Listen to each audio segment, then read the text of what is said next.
Dans cette deuxième vidéo concernant pfSense, eh bien, nous allons voir comment accéder au système en interface graphique, donc via un browser web.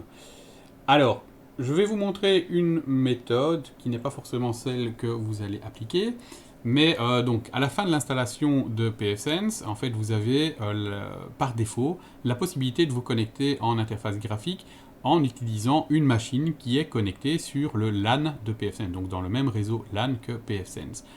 Donc dans votre cas, a priori, c'est ce que vous allez faire.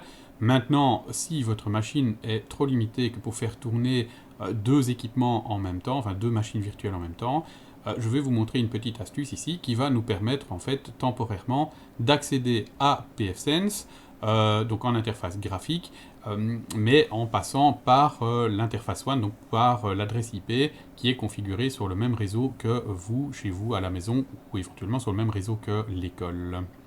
Alors pour ce faire, je vais repasser sur ma machine. Alors quand vous avez le menu devant vous, vous allez passer en mode shell, donc en mode ligne de commande. Et je vous propose de taper la commande pfctl, donc pfSense control -d, donc vous allez désactiver la fonctionnalité firewall du firewall. Vous allez me dire c'est un peu bizarre, mais ça va nous permettre en fait temporairement d'accepter toutes les sessions vers le firewall. Voilà, je laisse la commande pour l'instant.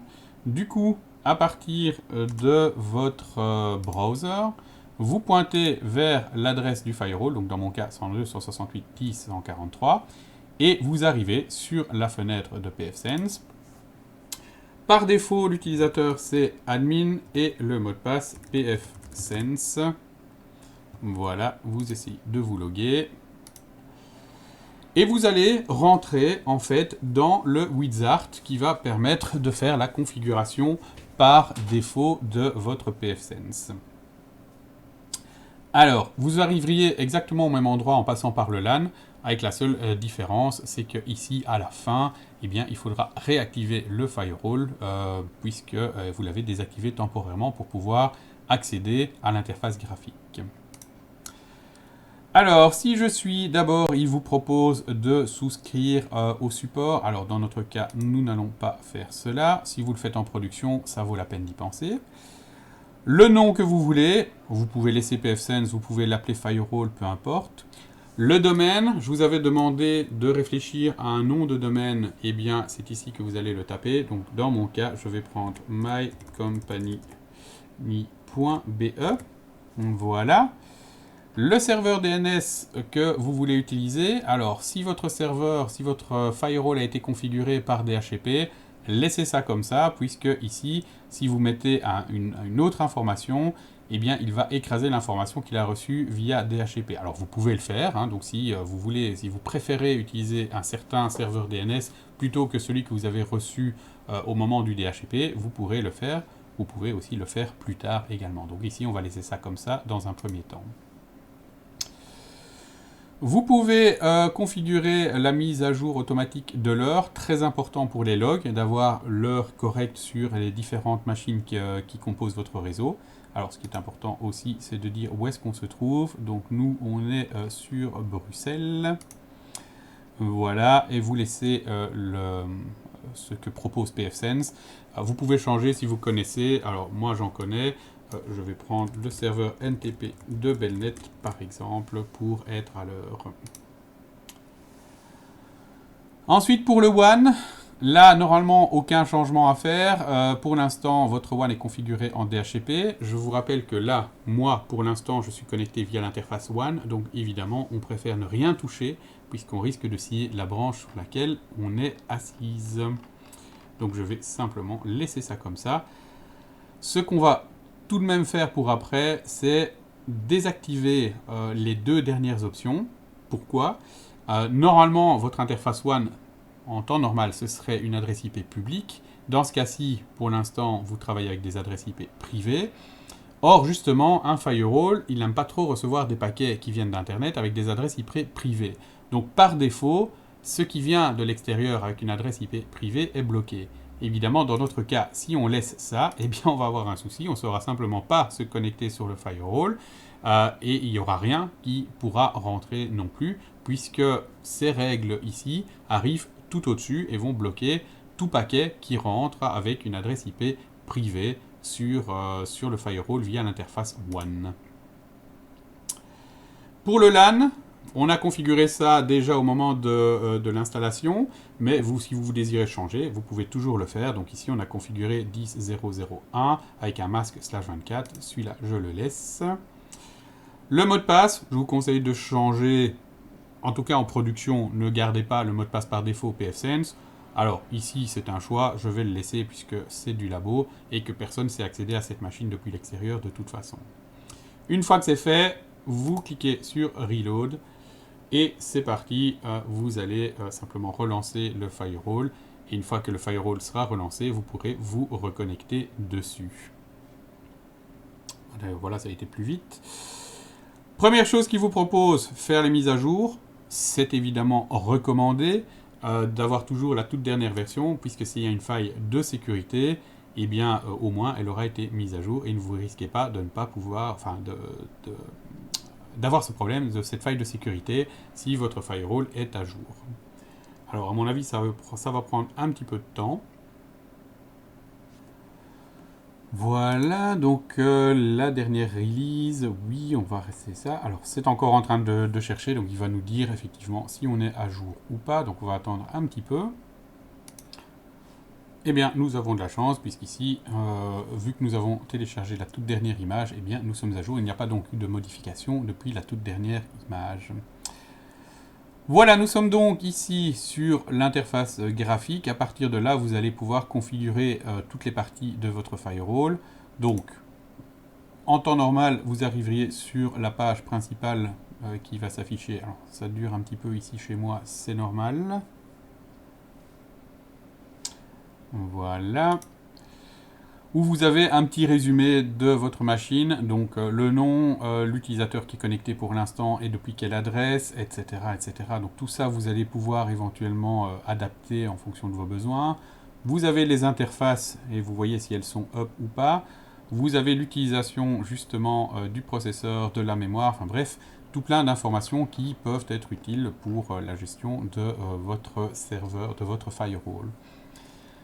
Dans la partie système, vous allez retrouver tout ce qui concerne le système justement. Donc vous allez pouvoir configurer, alors vous allez pouvoir déjà premièrement revenir sur le wizard. Donc si vous avez fait une erreur ou si vous voulez recommencer la configuration de base de votre firewall, vous pouvez lancer ceci. Les mises à jour, vous cliquez simplement sur Update. Après, vous avez toutes les autres options. Dans la partie Advanced, vous allez avoir toutes les informations pour savoir comment vous connecter sur le serveur, par exemple.